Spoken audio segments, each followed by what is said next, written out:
अल्हम्दुलिल्लाहि रब्बिल आलमीन वस्सलातु वस्सलामु अला सय्यिदिल मुरसलीन अम्मा बाद फ़ऊज़ु बिल्लाहि मिनश शैतानिर रजीम बिस्मिल्लाहिर रहमानिर रहीम। नबी करीम सल्लल्लाहु अलैहि वसल्लम जिन इरशाद फरमायो औलन नासी बि यौमल क़ियामति अक्सरुहुम अलैहि सलाम।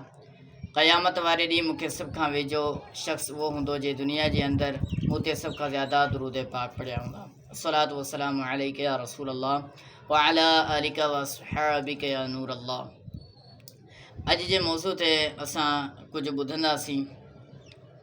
सभ खां पहिरियां असांजे तक़रीबन मुआशिरे में इहा ॻाल्हि ऐं इहा रिवाज आहे त कंहिंखे नमाज़ जे मुतालिक़ या कंहिं बि इबादत जे मुतालिक़ चयो वेंदो आहे त नमाज़ तव्हां सही तरीक़े सां सिखो।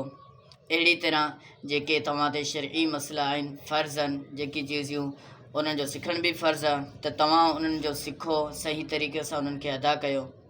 त पोइ अॻियां जवाबु ॾिनो वेंदो आहे त क़बूल करण वारो अल्लाह तबारक व तआला आहे ऐं तव्हां क़बूल करण वारा कोन आहियो। त असां जहिड़ी तरह बि इबादत करियूं पिया, जहिड़ी तरह बि नमाज़ करियूं पिया, असांखे करणु ॾियो। असां तरीक़ो कोन सिखंदासीं। इन ॻाल्हि जो मतिलबु इहो आहे त असां सभ खां पहिरियों इहा सम्झूं त इन ॻाल्हि जो केरु मुस्लमान बि इनकार नथो करे सघे त क़बूल करण वारी ज़ात अल्लाह तबारक व तआला आहे। हर इबादत क़बूल करण वारी ज़ात अल्लाह तबारक व तआला आहे। अल्लाह पाक जंहिंजी चाहे इबादत क़बूल फ़रमाए ऐं असां ईअं नथा चई सघूं त फ़लां शख़्स जी इबादत क़बूल आहे, फ़लां शख़्स जी इबादत क़बूल आहे। न, मालिक मर्ज़ी वारो आहे जंहिंजी इबादत क़बूल करे। लेकिन जेके असांजे अल्लाह तबारक व तआला चीज़ियूं फ़र्ज़ु कयूं आहिनि उन्हनि जो असां सिखूं बि लाज़मी।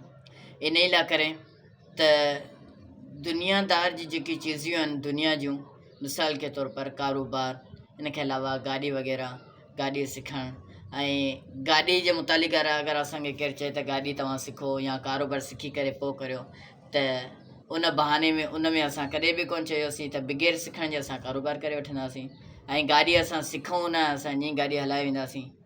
त हर चीज़ जो सिखणु लाज़मी आहे। उन खां बाद उन चीज़ खे माण्हू सही तरीक़े सां अदा करे सघंदो। नंबर 2, काफ़ी मरतबा इहो ॿुधण में मिलियो आहे त ग़ैर मुस्लमान हिंदू को अहिड़ी चीज़ कंदा आहिनि, सुठी चीज़ हूंदी आहे बतौर दुनिया या इंसान जी ख़िदमत कंदा आहिनि, त पोइ मुस्लमाननि जे वाता इहो ॿुधण में ईंदो आहे त असांखां ग़ैर मुस्लमान हिंदू जेके आहिनि उहे सुठा आहिनि, इहो सुठो अमल पिया कनि। त इहे इंतिहाई जुमिलो नामुनासिबु आहे। इन जे करे त ग़ैर मुस्लमान जेकी बि सुठी चीज़ कनि था या बतौर इंसानियत दुनिया जे अंदरि कहिड़ी बि चीज़ कनि था त उनखे उन्हनि जे दुनिया जे हिसाब सां कुझु मिली सघे थो, लेकिन आख़िरत में उन्हनि लाइ कुझु बि कोन्हे। आख़िरत में जेके काफ़िर ऐं बेईमान थी मरंदा उन्हनि लाइ हमेशह हमेशह दोज़ख ऐं जहन्नम आहे। लेकिन असां मुस्लमान आहियूं, असां रब पाक जो शुक्र अदा करियूं।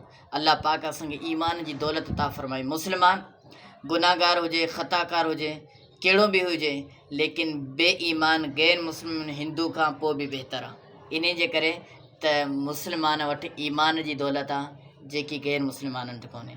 अल्लाह तबारक व तआला असांखे ॻाल्हियूं